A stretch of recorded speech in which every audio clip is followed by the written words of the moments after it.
Hello दोस्तों, productive science max के इस यूट्यूब चैनल में आप सभी का बहुत बहुत स्वागत है। आज हम शुरू करने वाले हैं एक नई book, the theory of time, a quick journey through the time. हम में से बहुत से लोग ऐसी किताबें पढ़ने के शौकीन होते हैं, पर बिजी लाइफ में टाइम कम होने के कारण हम उसे अच्छी तरीके से पढ़ नहीं पाते हैं या टाइम नहीं निकाल पाते हैं। तो इस बुक के बहुत सारे पार्ट्स हैं, जिनमें सबसे पहले हम इसका पढ़ेंगे इंट्रोडक्शन, फिर उसके बाद हम पढ़ेंगे हाउ टाइम इज डिफाइंड, उसके बाद हमारा टॉपिक रहेगा द टाइम ट्रेवल, फिर उसके बाद हम कुछ पैराडॉक्स पढ़ेंगे, फिर टाइम ट्रेवल मशीन के बारे में और उसके रेफरेंस एंड क्रेडिट्स के बारे में। तो बिना वक्त गवाए वीडियो को करते हैं शुरू।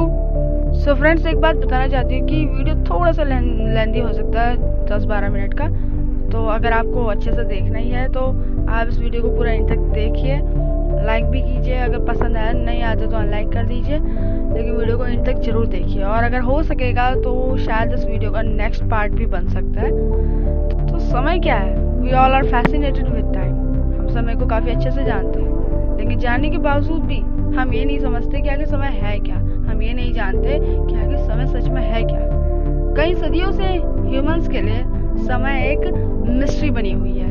इस बुक में ये भी लिखा है कि ये मिस्ट्री अभी भी बनी है, लेकिन आइंस्टीन की थ्योरी ऑफ रिलेटिविटी ने इस मिस्ट्री को बहुत अच्छी तरीके से सुलझा दिया है। आज हम समय को जानते हैं, आज हम ये भी जानते हैं कि कब क्या होने वाला है। आज हम फ्यूचर की भी घोषणा कर देते हैं। हम जानते हैं कि हमारे सैटेलाइट्स हमें जो सिग्नल्स देते हैं, हमें जान लेते हैं कि किस क्षेत्र में कब भूकंप या कोई भी प्रकार का डिजास्टर आने वाला है। इस बुक में लिखा गया है कि हमारा जो स्पेस है उसमें 3 डायमेंशंस के साथ साथ एक इमेजिनरी और टेम्पररी डायमेंशन टाइम है, जिसे हम स्पेस टाइम कहते हैं। और आखिर ये 3 डायमेंशंस हैं क्या? हम जानते हैं लेंथ, ब्रेथ और हाइट, जिन्हें हम 3 डायमेंशंस के लिए लेते हैं, जिसे हम 3D भी कहते हैं। तो हमारा जो 4th डायमेंशन स्पेस के लिए आता है वो होता है हमारा स्पेस टाइम। तो इन सब से एक बात समझ नहीं आती कि क्या है समय आखिर? क्या समय सच में एग्जिस्ट करता है? ये 4th डायमेंशन वाला कंसेप्ट क्या है? क्या समय सच में वास्तविक है या इसका किसी भी ऑब्जेक्ट या किसी भी स्पीड के साथ कोई रिलेशन है? क्या समय एक से हम भूतकाल और भविष्य में यात्रा कर सकते हैं? क्या कोई टाइम मशीन एग्जिस्ट करती भी है या नहीं? Can we travel to the future और the past using this time machine?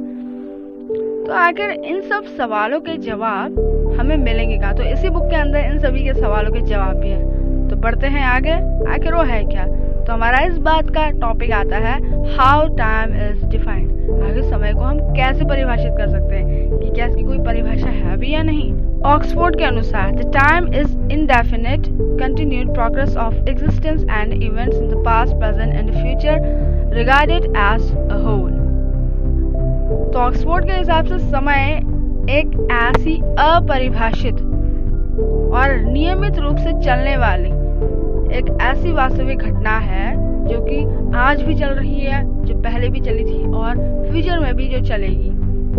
But it's theoretical, क्योंकि ये सिर्फ एक थियोरेटिकल कंसेप्ट है। हम नहीं जानते कि आखिर ये है क्या। समय को हम कई रूपों में देख सकते हैं, जैसे कि if we take 2 times of 2, तो 2 टाइम्स ऑफ 2 को हम 4 कहते हैं। या फिर अगर हम टाइम को दूसरी फॉर्म में लें तो भाई मेरा बुरा वक्त चल रहा है, तो इसको भी हम कहते हैं इट्स माई बैड टाइम और अ गुड टाइम। तो इस इंसान के मूड की बात कर देते हैं। और अगर हम किसी मल्टीप्लिकेशन की बात करें वो भी एक टाइम में आ जाता है। अगर हम डिवीजन की बात करें इट्स 1/4 और 4 time smaller than this. And तो मैथमेटिकली टाइम अलग डिफाइंड है। और अगर हम किसी इवेंट के गुजरने की बात करें तो वो भी एक टाइम है। अगर हम बात करें हमें किसी पोजीशन को लेना है 7 बजे 8 बजे, तो वो भी एक टाइम के अंदर आता है। तो हम डिफाइन नहीं कर पाते कि आखिर समय असलियत में है क्या।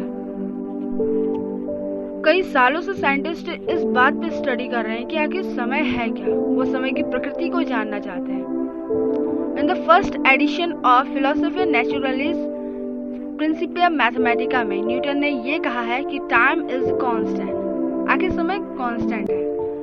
जैसे कि उन्होंने एग्जाम्पल के रूप में उन्होंने कहा है कि टाइम इज अ एब्सोल्यूट, और ये उन्होंने अपनी न्यूटोनियन मैकेनिक्स में न्यूटोनियन टाइम के नाम से बताया है। इसका मतलब ये है कि टाइम का खुद का एक नेचर होता है, वो किसी पे डिपेंड नहीं करती है। इट्स नॉट रिलेटिव, उसका किसी के साथ कोई एक्सटर्नल रिलेशन नहीं है। लेकिन लेटर इन 1905 अल्बर्ट आइंस्टीन ने अपना एक वर्क पब्लिश किया जिसमें उन्होंने बताया, special theory and general theory of relativity में उन्होंने ये बताया कि टाइम इज रिलेटिव, समय किसी के साथ रिलेशन में है, समय का किसी के साथ रिलेशन है। Time is not constant. उन्होंने ये भी लिखा है, time is but stubborn illusion. उन्होंने कहा समय है लेकिन एक प्रकार का इल्यूजन है। अगर हम सरल शब्दों में इसकी बात करें तो उन्होंने कहा है कि टाइम प्रेजेंट के लिए अलग है, पास्ट के अलग है और फ्यूचर के अलग है, लेकिन ये सिर्फ और सिर्फ एक इल्यूजन है। इसको कोई नहीं जानता कि आखिर ये है क्या चीज। इस बुक में ये भी कहा गया है कि बिग बैंग की शुरुआत होने के बाद समय की भी शुरुआत हुई थी। जब बिग बैंग हुआ तब से ही समय की शुरुआत हुई है। लगभग 15 बिलियन ईयर एगो समय की शुरुआत हो चुकी थी। पर इस बात का अभी तक कोई पक्का सबूत या गवाह नहीं है कि आखिर समय कब से शुरू हुआ है, because no one present at that time to observe it. कोई समय वहां पर था नहीं देखने वाला कि आखिर समय वहां से शुरू हुआ है नहीं, और इस बात का कोई सबूत भी नहीं है यूनिवर्स में। तो इस बात को हम श्योर नहीं कर सकते कि टाइम 15 बिलियन ईयर पहले ही शुरू हुआ था या नहीं। ऐसी बहुत सी थ्योरीज हैं जिसमें समय के जन्म की बात की गई है, लेकिन हम ये नहीं कह सकते कि बिग बैंग ही एक एक्सेप्टेड थ्योरी हो सकती है। आइंस्टीन ने अपनी general and special theory of relativity में ये भी कहा है कि समय स्पीड के बढ़ने पर घट जाता है और स्पीड के स्लो होने पर समय बढ़ जाता है। यहाँ तक कि उन्होंने इसमें ये भी स्टेटमेंट लिखा है कि मैसिव ऑब्जेक्ट्स के लिए समय काफी स्लो हो जाता है, जिसे हम ग्रेविटेशनल टाइम डायलेशन कहते हैं, where time dilation is a difference in the elapsed time measured by 2 clocks। अगर हम उन्होंने इस बात पे एक्सपेरिमेंट भी किया था कि अगर हम दो अलग अलग जगह से समय को देखते हैं तो उसमें काफ़ी अंतर देखने को मिलता है, और इसी अंतर को हम टाइम डायलेशन कहते हैं, जो कि ग्रेविटी के कारण होता है। तो इसी के साथ हमारा शुरू होता है नया topic, the time travel. So basically what is time travel? आखिर समय यात्रा पॉसिबल है भी या नहीं? हमने तो कभी टाइम ट्रेवल नहीं किया, लेकिन फिर भी ऐसी बहुत सी थ्योरीज हैं जो इस बात का प्रूफ देती है कि टाइम ट्रेवल इज पॉसिबल। बहुत सी थ्योरीज में ये भी कहा गया है कि टाइम दो अलग अलग डायरेक्शंस में ट्रैवल करता है, जिसे हम फॉरवर्ड डायरेक्शन और बैकवर्ड डायरेक्शन कहते हैं। But in the forward case means हम जिसे कहते हैं कि फ्यूचर में ट्रैवल करना है, और बैकवर्ड केस जिसे हम कहते हैं कि पास्ट में करना है। अब ये पॉसिबल है या नहीं, इस बारे में बात करते हैं। इज टाइम ट्रेवल पॉसिबल और नॉट?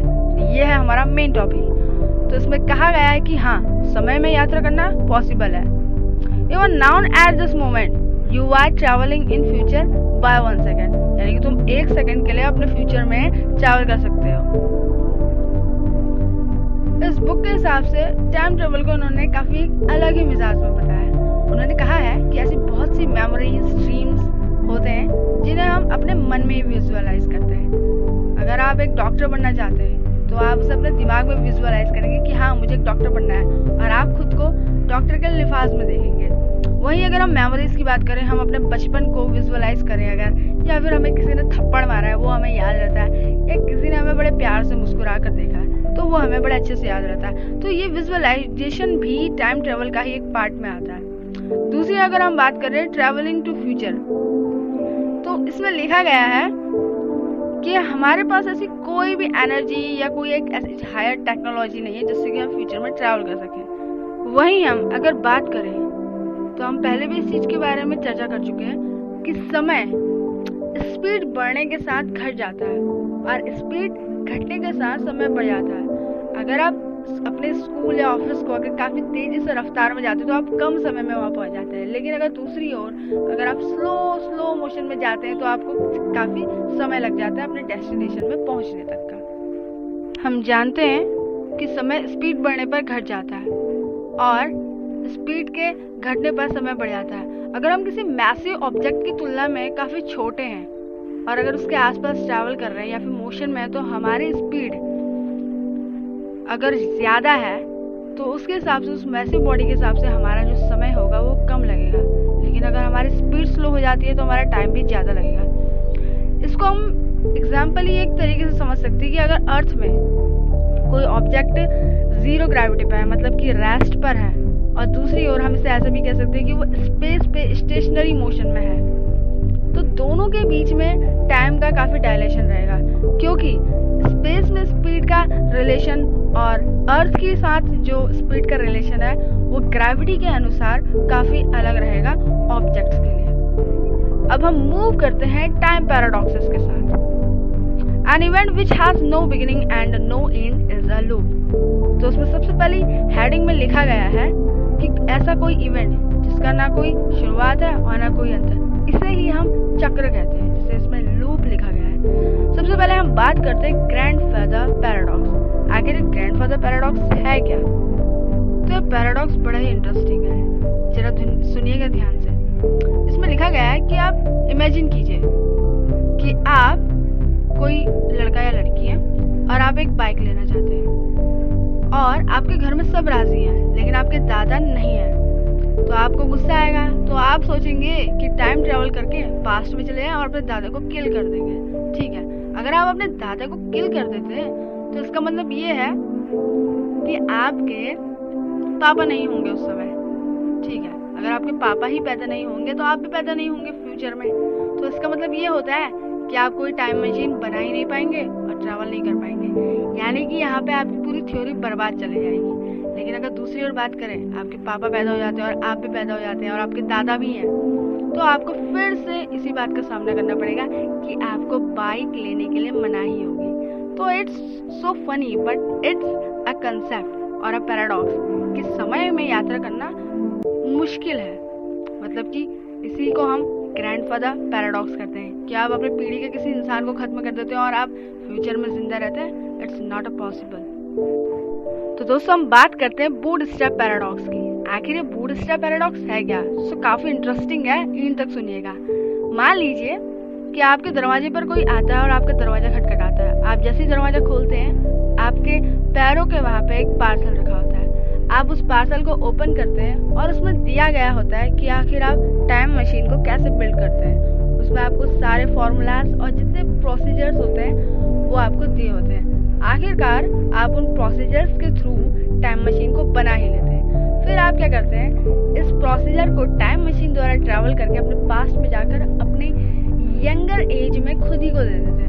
उसके बाद उस यंग एज में आप फिर से एक टाइम मशीन बनाते हैं और उसके बाद किसी और को जाकर अपनी और यंगर एज में देते हैं। तो इस हिसाब से ये जो है, ये जो कंटिन्यूटी है, ये लगातार इनफाइनाइटली चलती जाएगी। लेकिन इसी बीच अगर हम बात करें कि आपको ये प्रोसीजर किसी ने दिया था, इससे पहले भी किसी ने दिया होगा और इससे पहले भी ये इनफाइनाइटली चला होगा, तो यहाँ पर ये जो लूप होता है ये खत्म ही नहीं होता है और इसी को हम बूटस्ट्रैप पैराडॉक्स कहते हैं। यानी कि इनफाइनाइटली ये जो लूप चला है, हम नहीं जानते कि आखिर ये हुआ कहाँ से था। तो ये भी एक तरीके से एक ऐसा पैराडॉक्स है जो कि इम्पॉसिबल है, मतलब कि ये घटना होना निश्चित नहीं है।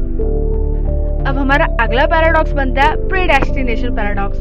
अब ये भी कोई रोमांच से कम नहीं है। इसमें लिखा गया है कि मान लीजिए आप एक आदमी हैं, फिर आप क्या करते हैं, टाइम मशीन के थ्रू अपने पास्ट में जाते हैं। वहाँ जाकर आपको कोई महिला मिलती है और आप उसके प्यार में फंस जाते हैं। और ये भी याद रखिएगा, वो जो महिला होती है वो इन फ्यूचर आपकी माँ थी और पास्ट में जाकर आपको उसी से लव हो जाता है, आप उसी से शादी करते हैं और वहाँ से आपका एक प्यारा सा बेबी होता है जो कि इन फ्यूचर आप ही थे। फिर वो बेबी फिर से अपने पास्ट में जाता है और आपकी जो वाइफ है उनसे शादी करता है, फिर एक बेबी को बॉर्न करता है। तो ये लूप काफी चलता जाता है। तो ये जो प्रीडेस्टिनेशन पैराडॉक्स है ये भी काफी समझ से बाहर है। इसका भी कोई ऑलरेडी प्रूफ नहीं है और ना हो सकता है, क्योंकि ये एक इम्पॉसिबल घटना है। ये सिर्फ थ्योरी है और इसी का गलत होने की वजह से इसे पैराडॉक्स के रूप में माना गया है।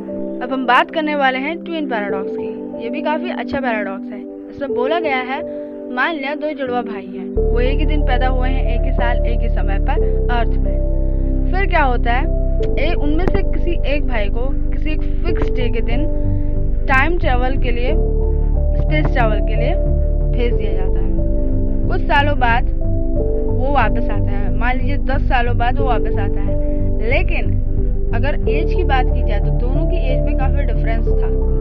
आखिर ये कैसा पैराडॉक्स है?